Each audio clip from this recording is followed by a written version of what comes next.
సింధూర అందరికీ కాఫీలు ఇస్తూ ఉంటుంది. సింధూర వంగి కాఫీ ఇవ్వడంతో తన మెడలో తాళైతే కొంచెం చాముండి కళ్ళలో పడుతుంది. ఇంతకుముందుకు వంటగదిలో కూడా ఒకసారి చాముండి అయితే చూస్తూ ఉంటుంది. అది గమనించిన చాముండి, "ఆగు సింధూర, నీ మెడలో తాళి ఎక్కడిది?" అని చెప్పేసి అడుగుతూ ఉంటుంది సింధూరని. అందరూ ఒక్కసారిగా షాక్ అయ్యి చూస్తూ ఉంటారు. "నా మెడలో తాళి ఏంటి చాముండి? తాళి లేదు, ఏమీ లేదు, అసలు ఏమీ లేదు" అని చెప్పేసి సింధూర కంగారు పడుతూ తప్పించుకొని వెళ్ళబోతూ ఉంటుంది. ఈలోపే చెంచలమ్మ ఆ మాట విని, "సింధూర, నీ మెడలో తాళి ఉందా? ఎక్కడిది? అసలెవరు కట్టారు?" అని చెప్పేసి ఒక్కసారిగా అడలిపోయి చెంచలమ్మ అడుగుతూ ఉంటుంది. "అత్తమ్మ, అదేమీ లేదు, అంతా ఉట్టిదే" అని చెప్పేసి అనగానే చెంచలమ్మ ఏం మాట్లాడాలో అర్థం కాక అలాగే మౌనంగా నిలబడి చూస్తూ ఉంటుంది షాకై.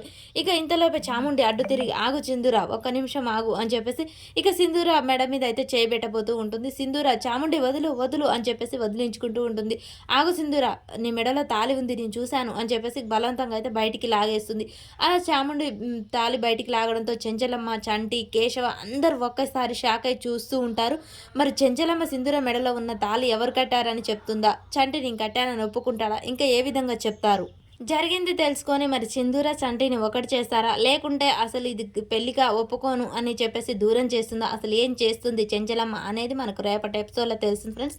మన వీడియో నచ్చినట్టయితే లైక్ చేయండి, షేర్ చేయండి, సబ్స్క్రైబ్ చేసుకోవడం మర్చిపోకండి ఫ్రెండ్స్.